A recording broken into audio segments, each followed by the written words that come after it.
Bueno, hoy día también vamos a conocer bastantes cosas en la reanudación de la audiencia de formalización. Pero atención, porque estamos junto a Paola Solanes. Paola es hija de este empresario asesinado hace un año atrás. Y estamos hablando de Jaime Solanes y queremos agradecer mucho a Paola que esté conversando con nosotros, con el buenos días a todos. Paola, te mandamos un abrazo, gracias por acceder a darnos esta entrevista. Muy buenos días. Hola, buenos días. A ver, Paola, yo creo que tú eres un testigo fundamental de toda esta situación.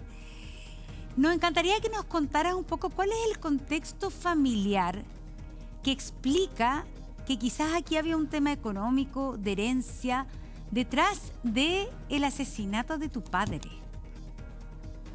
Sí, mira, el conflicto familiar empieza en un contexto de pandemia. El que estaba a cargo, por ejemplo, de la fábrica, que tanto se ha mencionado, Ajá. que después del asesinato se tomó esta familia y siguió administrando. La fábrica era administrada por mi abuelo, él creó esa fábrica.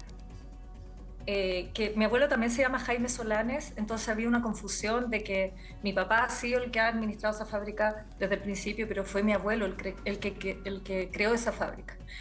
Y en el contexto de pandemia, cuando ya mi abuelo tenía 95 años, tenía que quedarse encerrado, no podía ir a la fábrica porque obviamente estaba en un riesgo de contagio por estar en contacto con los operarios, la secretaria y todo lo que involucra seguir trabajando a esa edad. Mi papá toma el relevo y se hace el administrador de la fábrica. En este contexto de pandemia también hay un montón de tensiones familiares porque a mi papá dejan de dejarlo ver a sus padres en la casa de mis abuelos. Él ya no puede entrar a ver a sus padres, empiezan a haber tensiones internas por el manejo de los dineros que vienen de la fábrica, de los bienes de mi abuelo, y ahí empiezan las tensiones familiares. Esta familia siempre dependió mucho del dinero de mi abuelo. Cuando mi abuelo estaba en vida, mi abuelo ayudaba mucho a esta familia económicamente. Cuando hablamos de esta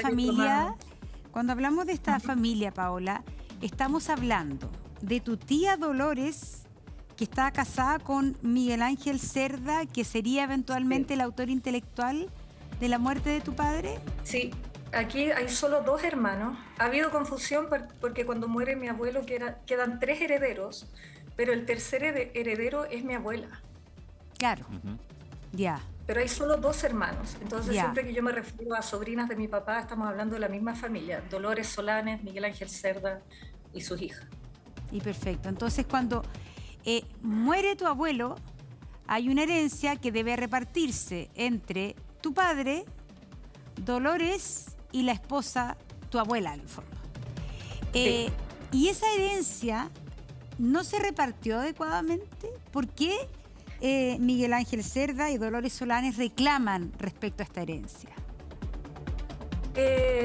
La herencia, ya se ha mencionado, es una herencia cuantiosa. Es una herencia que no era fácil de sacar adelante. Ya. Mi papá se ve en una situación de sacar la herencia adelante solo. Habían propiedades que había que ir a buscar a los registros porque no estaban digitalizadas. Estamos hablando de propiedades que se compraron antiguamente cuando no había un sistema digital. Entonces había mucho trabajo que hacer y al mismo tiempo mi papá se vio acosado y bombardeado de demandas judiciales por parte de esta otra familia. Entonces mi papá nunca pudo dedicarse 100% a sacar la herencia adelante por lo complicada que era, y estuvo mucho tiempo defendiéndose de los ataques judiciales de esta otra familia también. ¿Hace cuánto que murió tu abuelo? Mi abuelo muere en 2021. El 2021, y ustedes no habían podido sacar, o tu padre, perdón, no había podido sacar la posesión efectiva y todo eso porque había que ordenar mucho de las propiedades y todo eso. Y para entender, muere tu abuelo en el 2021 y Dolores Solanes, tu tía, y Miguel Ángel Cerda empiezan a acusar a tu padre que no les está dando la herencia, que no les está entregando lo que les corresponde. Y tu versión es que lo que estaba haciendo tu padre era tratar de ordenar esto. Nunca se hizo, por ejemplo, una posesión efectiva. ¿No se alcanzó a hacer eso? Sí, se hizo una posesión efectiva y Obviamente, cuando fallece el abuelo quedan todos los bienes completamente congelados, las cuentas bancarias, queda todo, cuando muere alguien se congela todo. Entonces había un pago de la herencia que era obviamente un monto significativo que había que pagar. Y ahí hay una disputa entre esa familia y mi papá también por el pago del impuesto a la herencia y todo eso. Ya, perfecto. Cuéntanos un poco acerca de tu tía Dolores, Miguel Ángel Cerda, y qué tú conocías a Givens, por ejemplo, porque Givens es como tu primo político, en el fondo, tu prima estaba casada con Givens. ¿Qué sabías tú? A ver, tú... ¿O fue pareja? Te cuento. Ya. Te cuento. Yo entiendo que ellos tuvieron una relación, creo, de 1 año. Tiene una hija que ya tiene 14 años. O sea, no es que ellos hubieran sido pareja hasta el día de hoy, sino que tuvieron una relación en el pasado. Pero él siguió en contacto con la familia viendo a su hija, visitando a su hija en la casa de Miguel Ángel Cerda y Dolores Solanes. Entonces, es una persona cercana a ellos. Yo nunca he visto a Givens, yo a él no lo conozco. Yo también vivo en el extranjero, entonces no pasaba mucho en Chile y cuando estaba las veía a ellas, pero Givens no era pareja actual de Francisca, que es la hija de Miguel Ángel. Entonces yo no tenía por qué cruzármelo, en verdad. ¿Y tu prima Francisca? Ahora sí sabía. Tu prima Francisca, que tiene una hija con Givens. ¿Qué ha pasado con ella todo este tiempo? Porque supuestamente su padre estaría detrás de la muerte de su abuelo. Entonces uno dice, ¿qué pasa con Francisca en este caso? Francisca ha colaborado con la justicia, Francisca está defendiendo la inocencia de su padre. ¿Sabes algo de ella? Nosotros cortamos relación, el día del asesinato de mi padre, cortamos relación inmediatamente con ese lado de la familia.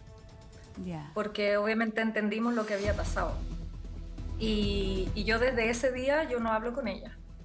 Ahora, ella sí sabía del prontuario delictual de Givens. Es una persona que no debe estar asombrada de que Givens esté de nuevo en una situación de un acto delictual. Mira, yo me ha costado como reflexionar cómo la delincuencia ha filtrado la familia, o sea, porque obviamente es chocante para mí ver que hay todo un lado de la familia donde hay delincuencia involucrada. Y me doy cuenta que con la formalización de mi tío, Miguel Ángel Cerda, me doy cuenta que el momento en que la delincuencia filtró la familia fue cuando el cuñado de mi papá llega a la familia. Después, cuando el cuñado, ahora, ¿qué quiere decir? Cuando Miguel Ángel Cerda, candidato a alcalde, no hay que olvidarlo. Sí.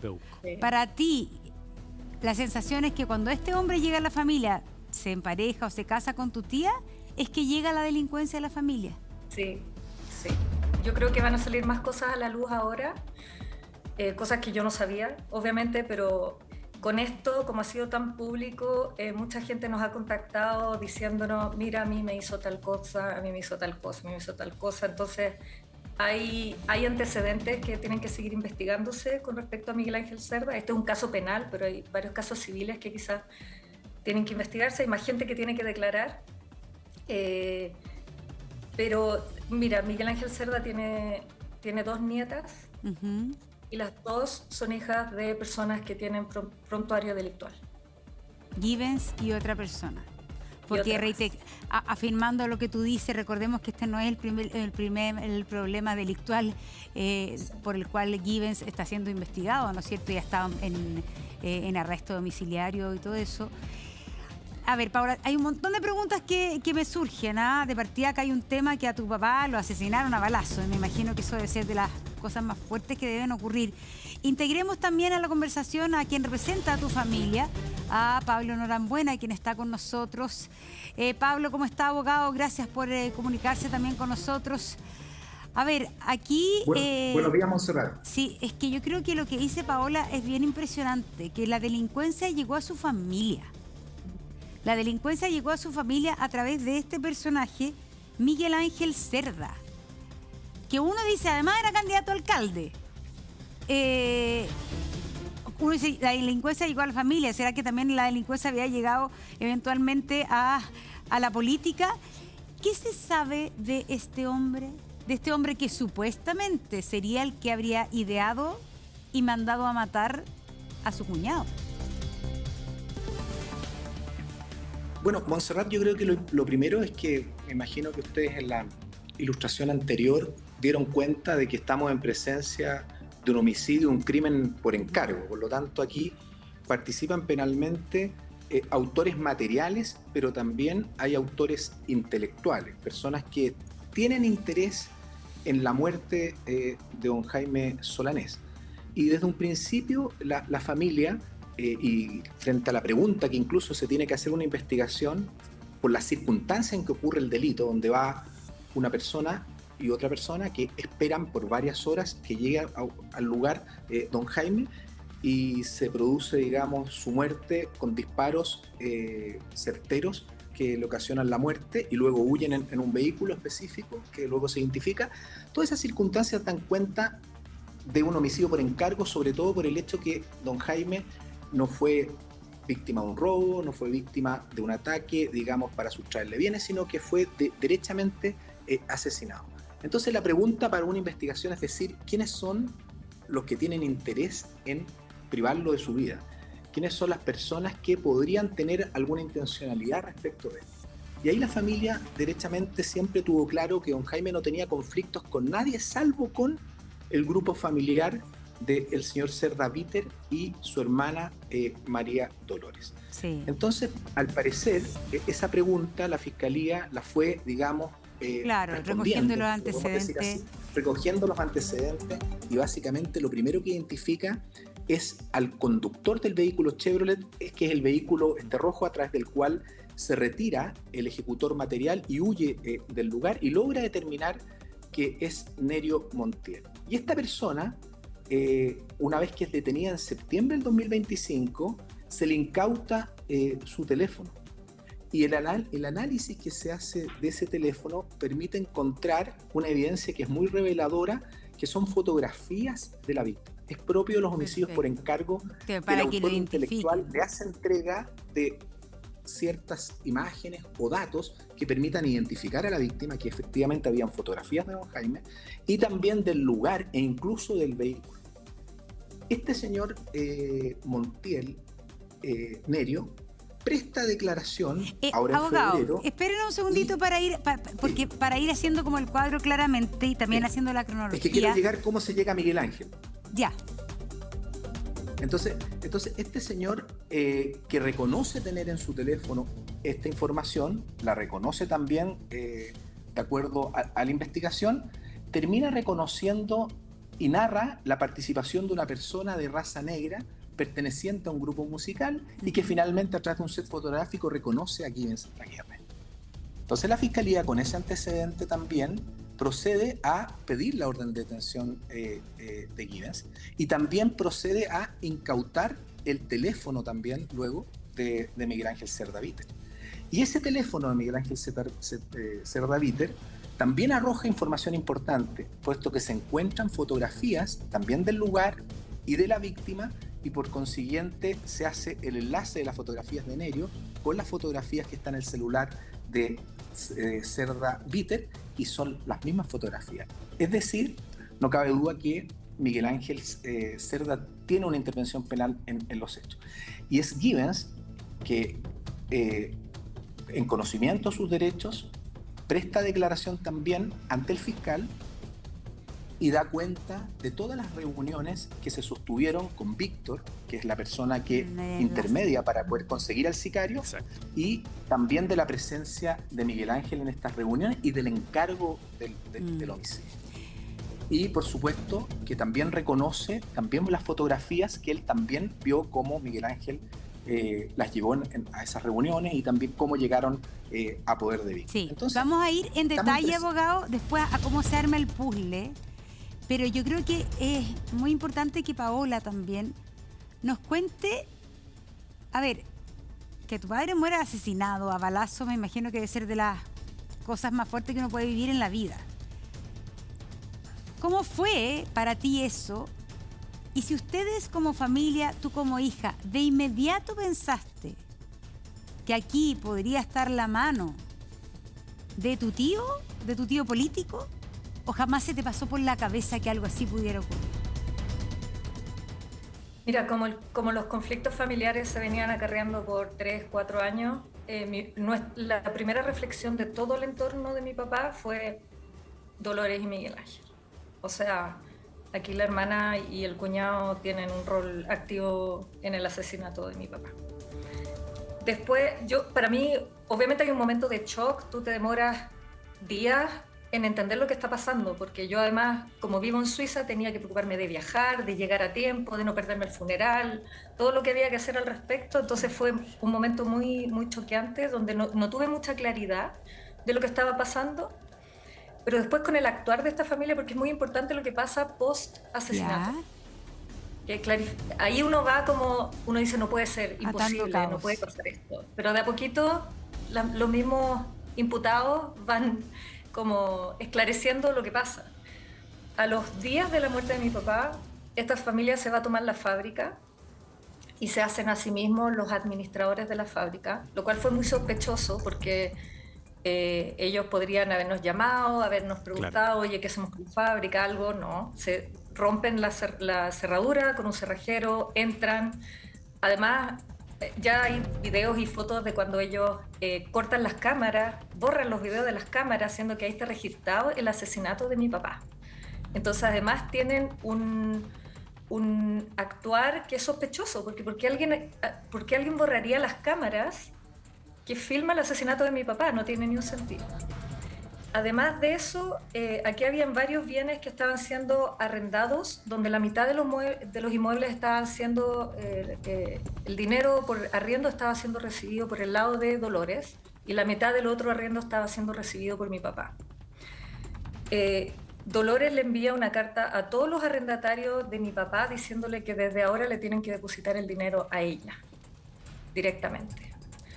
Entonces, todos esos hechos a nosotros nos hicieron reforzar la hipótesis de que aquí hubo un crimen por un problema financiero. Ellos necesitaban dinero y encontraron que la forma de sacar dinero era de los bienes de mi abuelo, que estaban todavía siendo parte del trámite de esta posesión efectiva, y necesitaban el dinero lo antes posible, y encontraron que asesinando a mi papá era la forma más rápida de acceder a la fábrica, que era la primera fuente de ingreso de mi abuelo, y los arriendos de los inmuebles. Sin embargo, Paola, tu tía Dolores no está detenida en este minuto. No. ¿Qué rol crees tú o cómo es tu tía Dolores que eventualmente podría haber quizás conversado con su marido de mandar a matar a su hermano? ¿Tú crees que Dolores sabía de esto? ¿Tú crees que Dolores es cómplice? ¿O que finalmente esto fue una decisión de su propio marido por un tema económico? Mira, no quiero decir nada al respecto porque obviamente la investigación sigue. Sí. Y no quiero poner en peligro nada, pero lo que sí te puedo decir lo que a mí me ha asombrado como sobrina de Dolores. Sí. A mí, yo me hubiera esperado si a mi hermano lo hubieran matado en la puerta de su trabajo, de la fábrica. Yo ese día hubiera partido corriendo a ver qué pasó. Ella no apareció. Claro. En el funeral no se le vio afectada. Es más, mucha gente dice, pucha, Dolores estaba hablando muy mal de tu papá en el mismo funeral. Entonces yo creo que había ella claramente muestra de que no está sufriendo por el asesinato de mi padre. Eso te lo puedo decir yo como... Ni siquiera como disimuló. Lo que sentí como... Porque si eventualmente ella estuviera parte... abiertamente mal, claro, de mi papá en su propio funeral. Y le podemos preguntar también al abogado, ¿por qué dentro de esta causa, abogado, no está algún cargo contra Dolores Solanes? ¿No hay ninguna prueba, a diferencia de que sí habrían pruebas del vínculo de su marido? Yo creo que esta causa está en desarrollo, donde la Fiscalía está desarrollando diligencias y análisis fundamentalmente respecto a los dispositivos incautados, y por consiguiente nosotros esperamos que se profundice la investigación y tenemos sospechas serias de que efectivamente hay participación de más personas. Porque, insisto, o sea, frente a un homicidio por encargo, hay que ver quiénes son los que tenían conflicto con la víctima y quiénes tenían quizás una razón, por supuesto que finalmente no justificada, pero razón desde el punto de vista móvil, para poder estar involucrado en estos hechos. Y creemos de que efectivamente se debe indagar justamente la posible intervención de la cónyuge de Miguel Ángel, que es María Dolores, que es abuela de la hija de Givens y que por consiguiente, al ser justamente la heredera, tiene, no cabe duda, un rol y un núcleo y un centro muy importante en la investigación. Alberto Precht. Pablo, un gusto saludarte por acá, Alberto Precht. Pablo, quisiera preguntarte acerca de Givens, volver a Givens, porque de la declaración, que la leí cuidadosamente, uno puede abstraer que Givens sabía que algo le iba a pasar al señor Solanes, ¿ah? Pero Givens dice o da a entender como que se sorprende cuando se entera que esto que le iba a pasar era finalmente la muerte. Para ti, la calidad de Givens y lo que van ustedes como querellantes perseguir, ¿es la calidad de Givens como autor también del delito de homicidio o van a buscar otro tipo de participación, más bien una complicidad, un encubrimiento, o van a seguir por la tesis que él es autor, que él estuvo presente y que él sabía lo que le iba a ocurrir al señor Solanes? Buenos días, Alberto. Mira, efectivamente nosotros creemos de que Givens tiene una participación penal en calidad de autor. Esa fue la categoría jurídica que le imputó la Fiscalía, que nosotros compartimos en la audiencia, y es por eso que nosotros pedimos la prisión preventiva también, al igual que la Fiscalía, sosteniendo que hay presunciones fundadas de participación en esa calidad. La declaración de Givens es un antecedente, por cierto, importante, pero por supuesto que hay otras pruebas y antecedentes que lo vinculan. Dicho sea de paso, la declaración de Nerio Montiel, donde efectivamente lo reconoce. La segunda declaración. Claro, la segunda declaración que prestó, sí, y narra efectivamente la intervención de él y lo reconoce en el set fotográfico.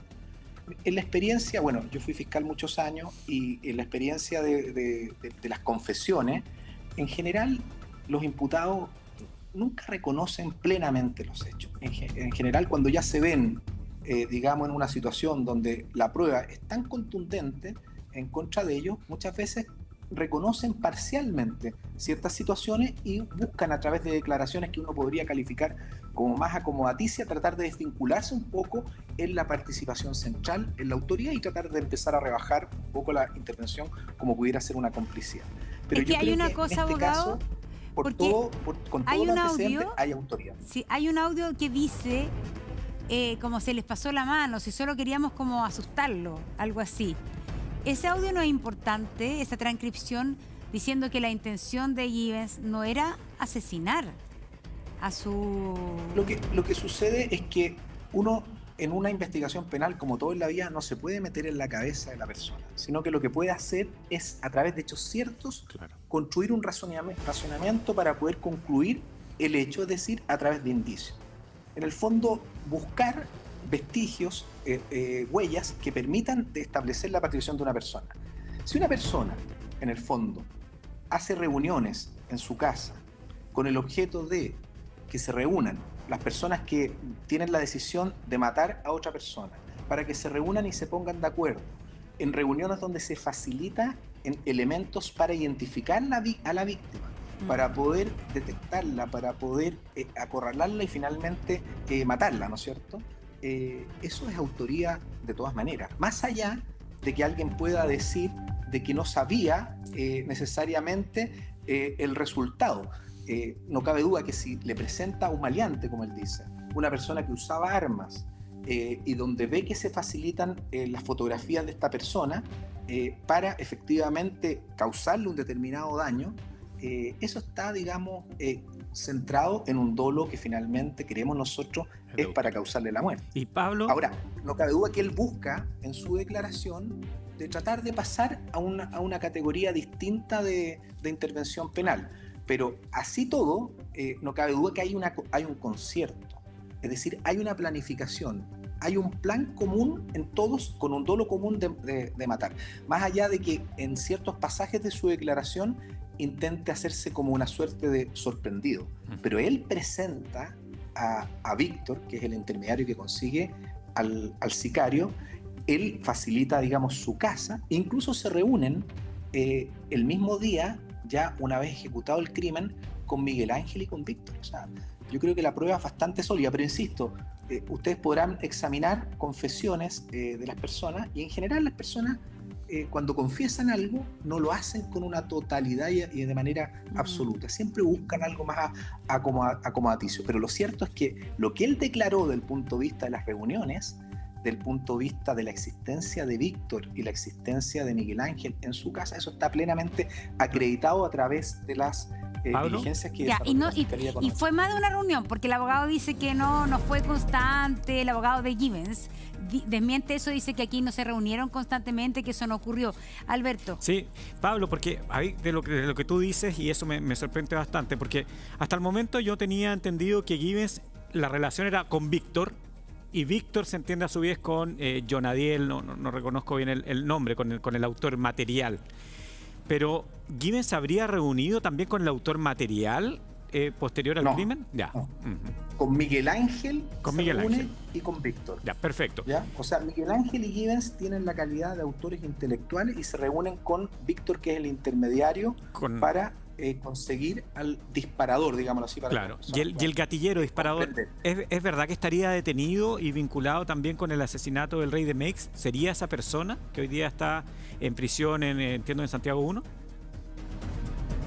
Mira, prefiero no adelantar, pero yo creo que pronto efectivamente se va a dar cuenta y se va a imputar a la persona que ejecutó los disparos. La investigación ya también da cuenta de eso. A ver, es que hagamos paremos ahí, porque es súper importante, y entendemos, abogado, que usted tampoco lo puede decir directamente, pero Alberto nos puede explicar, que a uno le parece insólito, que habría una vinculación del asesinato de Jaime Solanes con el asesinato del rey de Meix. Atención con esto. ¿Por qué? Porque uno dice, pero bueno, en el rey de Meix conocemos que uno de los involucrados lo dejaron libre, después lo capturaron, está en la cárcel, pero estamos hablando de otra persona. Alberto, tú nos puedes corroborar este dato. Sería uno de los que participó en el sicariato del rey de Meix, que también sería un grupo de sicariato que habría participado en el asesinato de Jaime Solanes. A ver, efectivamente eso es lo que se está investigando. Ayer fuimos muy sutiles en el programa para tratar de poner esto para la opinión pública, pero si uno analiza el sicariato del rey de Meix y analiza el sicariato de don Jaime Solanes, hay ciertas características que son muy parecidas. Sí.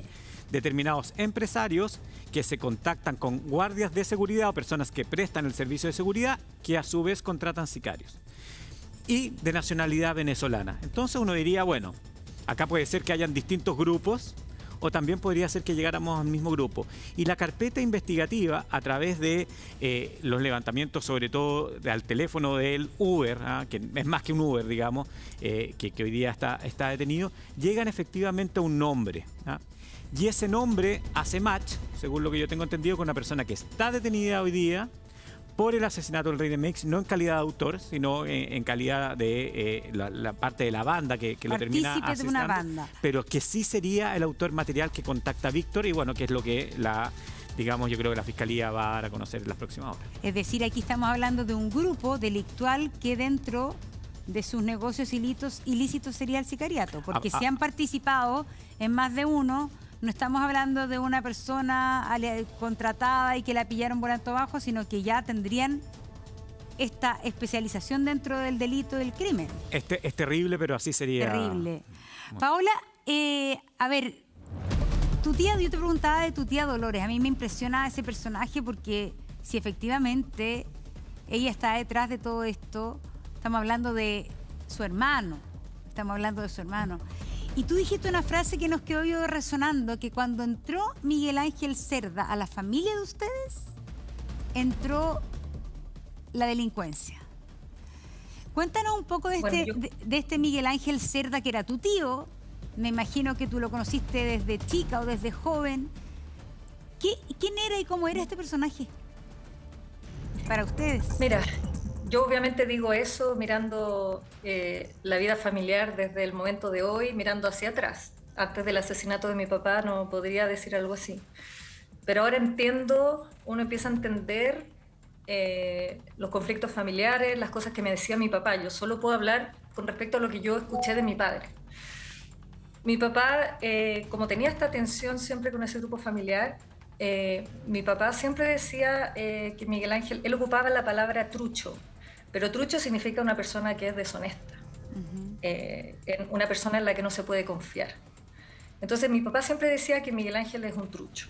Y él repetía eso, y él como era una persona cercana por ser el hermano de Dolores, él tenía visibilidad de cómo se comportaba Miguel Ángel en torno a mi abuelo, a las peticiones de dinero a mi abuelo. Como mencioné antes, esa familia dependía harto económicamente de aportes que hacía mi abuelo para colegio, no sé, un montón de cosas. Mi abuelo claramente era ahí una persona que apoyaba económicamente a esa familia. Y claro, ahora mirando para atrás me doy cuenta que bueno, vamos a ver qué dice el juez, obviamente, pero hay pruebas que muestran que él es capaz de mandar a matar a alguien. O sea, para mí queda muy claro que lo que decía mi papá de que era una persona trucha eran cosas que mi papá había logrado ver de Miguel Ángel, y por eso él trataba de transmitirme eso a mí. Él no me dio más detalles porque yo creo que siempre trató a nosotros de protegernos, porque claramente había una relación de cariño con mis primas, con mi tía, y él trató de protegernos de, mira, no quiero que sepan más, pero háganme caso. Esa fue su postura siempre. Yo vine a Chile 3 semanas antes del asesinato de mi padre, y mi padre me dice, Miguel Ángel es peligroso, te prohíbo que vayas a la casa de Dolores. Y eso fue algo que él trató de imponerme sin darme una mayor explicación al respecto, cosa que yo le bajo el perfil. Yo dije, papá, qué exagerado, esto es una pelea familiar, se va a arreglar, y obviamente no le hice caso, pero yo ahora miro esto hacia atrás, de todas las veces que mi papá me dijo que Miguel Ángel era una persona trucha, y digo, chuta, mi papá tenía razón. O sea, claramente él veía que Miguel Ángel era una persona peligrosa. Peligrosa. Es claro, que una cosa que te digan que es trucha, que siempre hace negocios raros, y otra cosa es que en el último viaje te dijeran no te acerques a él. Uno podría pensar que quizás tu papá pudo haber sido amenazado previamente al asesinato, puede haber pasado un periodo también bien complejo. Yo no sé si tu mamá sabe algo más. ¿Tú has conversado con ella? Mi mamá con mi papá se separaron cuando yo era muy chica. Mi papá tuvo otra pareja y tuvo un 5.º hijo. Acá somos 5 hijos, no 4. Entonces, ella es la que tiene más participación o más conocimiento de todo este periodo, desde el periodo de pandemia hasta el asesinato de mi padre. No mi madre, sino que la pareja de mi papá. Y claro, ella tiene mucha información, pues ella ya ha declarado todo lo que tiene que declarar. Pero claramente mi papá lo estaba pasando muy mal desde el momento en que se hace el administrador de la fábrica en este periodo de pandemia hasta el día de su asesinato. Él realmente lo estaba pasando mal. Miguel Ángel Cerda, ¿en qué se ganaba la vida, Paola? Mira, él, esto obviamente es lo que yo he escuchado porque no de mi papá, él tiene 3 carreras, creo que partió como auditor, abogado, ingeniero comercial. Tiene 3 carreras.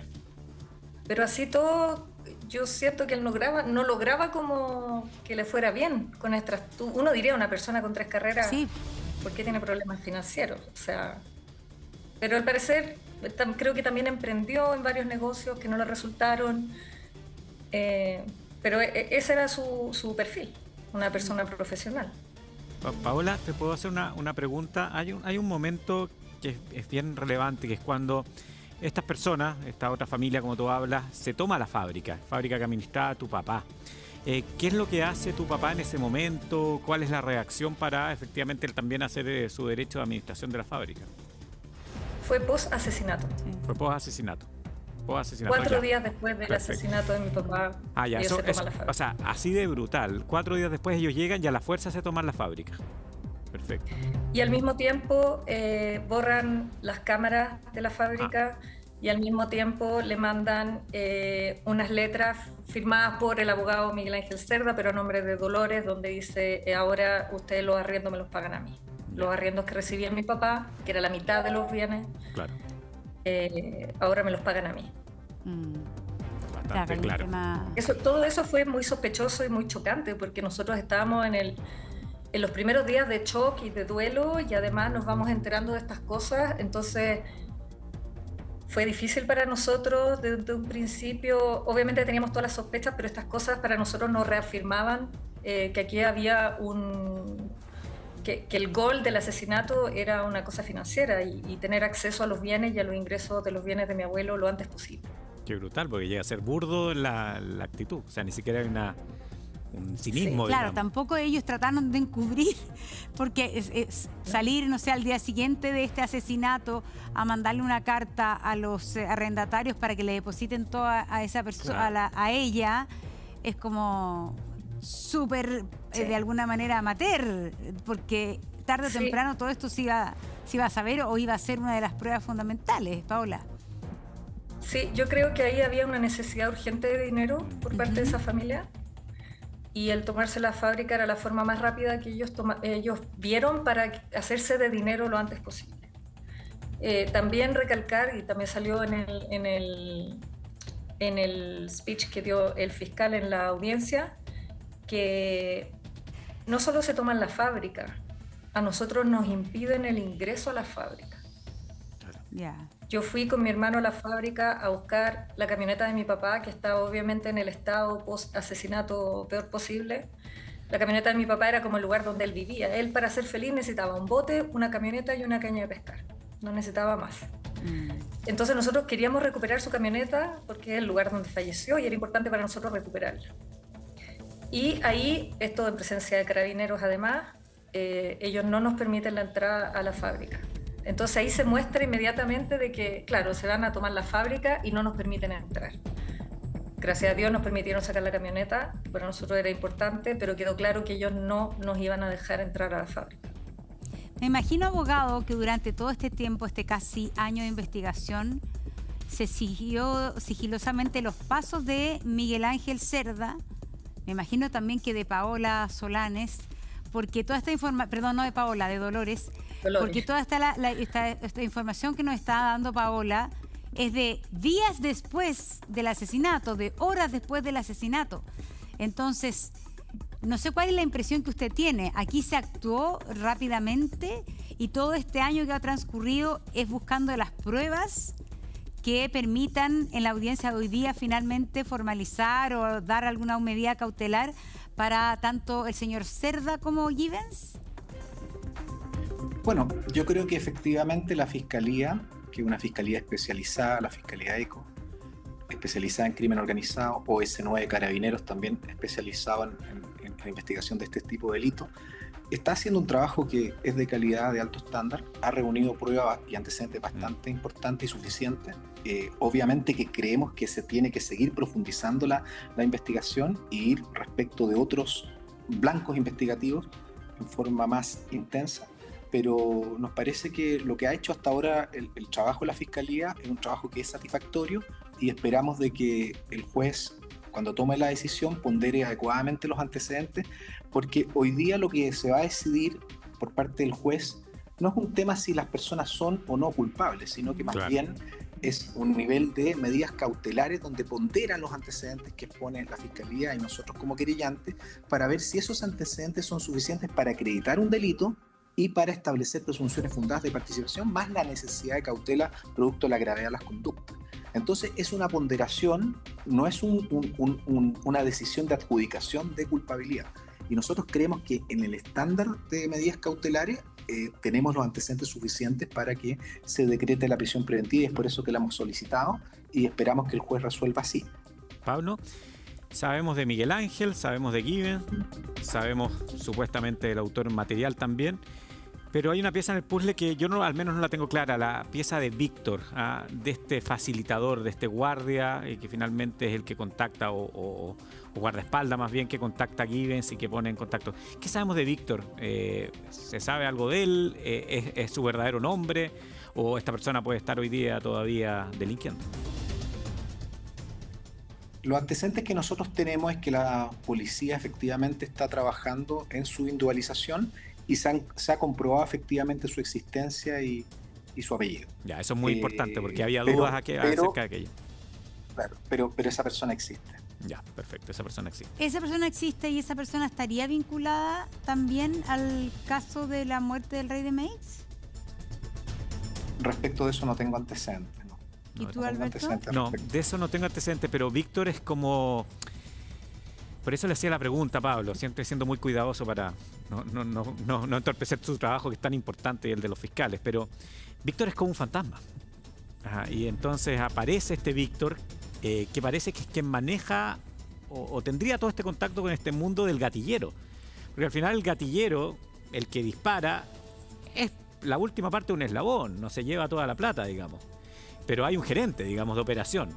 Y ese gerente de operación parece ser este Víctor, pero la información que tenía, que había dudas si efectivamente estaba identificado o no, o si era una persona como lo hemos visto en otros casos lamentablemente, cuya identidad no estaba clara, pero Pablo nos dice que sí está identificado. Pero recordemos que en algunos de los testimonios que repasamos ayer se habla que Víctor era el hombre de seguridad que tenía Givens. Claro. Que Givens, por distintas razones o por ser personaje público, tenía un equipo de seguridad, había recibido amenazas, algo Víctima así. de extorsión, él dice. Claro, o amenaza, extorsión, y que esa era la razón por la cual él andaba con seguridad y que Víctor era el hombre de la seguridad de Givens. Si es que le proveía de guardaespaldas, es que esa es la diferencia. Si es que era efectivamente él un guardaespaldas o él el que tenía una pyme de guardaespaldas. Es que esa es la diferencia, porque ahí hablamos del negocio del crimen. Al parecer, Víctor no es un mero guardaespaldas, no es un mero gatillero, sino que sería una persona que en este mundo tiene una relevancia mayor. Por eso él es tan importante quizás para este crimen y para el esclarecimiento de otros. Acá hay una cosa también, me imagino, familiar, Paola, que es tu prima, que es la ex mujer o que fueron pareja poco tiempo con Givens, porque los reportes son que Givens era a pesar de que fue una relación corta, era un padre bien presente. Yo entiendo que en un principio no fue presente y después a los años después empezó a ser un padre presente. Ya, y ahí el abogado también me imagino que hay que investigar a todo el entorno. Hay que investigar también como parte también, no estoy hablando de imputación, sino de testigos. Acá hay muchas personas que hay que tomarle declaración como testigos. A Dolores, la mujer del señor Cerda hoy día detenido. ¿Usted sabe si ya se le ha tomado testimonio? Porque cuando uno es testigo, lo que entendemos es que está obligado a declarar, no así cuando uno está imputado. Entonces, uno podría decir, ¿vamos a estar frente a una eventual imputación a Dolores o se la mantendría en su calidad de testigo? Bueno, esa decisión la tiene que tomar la Fiscalía en el fondo para ver qué calidad le atribuye. En mi concepto, la calidad que debe tener es la calidad de imputada. Ahora, tenga presente algo, que en calidad de testigo, cuando una persona tiene cierto grado de parentesco, o en este caso un vínculo conyugal al ser cónyuge, tiene el derecho como testigo a no declarar en contra de esa persona. Entonces, ahí las estrategias de la Fiscalía deben ser adoptadas, digamos, para poder obtener información, pero yo creo que desde mi punto de vista, ella debería tener la calidad imputada. ¿Riesgo de evasión no habría porque ella no tiene esta calidad hoy día? Mire, la Fiscalía en general, yo en este caso no tengo el registro, pero en general, cuando está investigando este tipo de hechos, realiza las alertas respectivas a la Policía de Investigaciones, donde avisa en el caso que alguien intente salir. Me imagino que en un caso así, sin duda que esa alerta debería estar.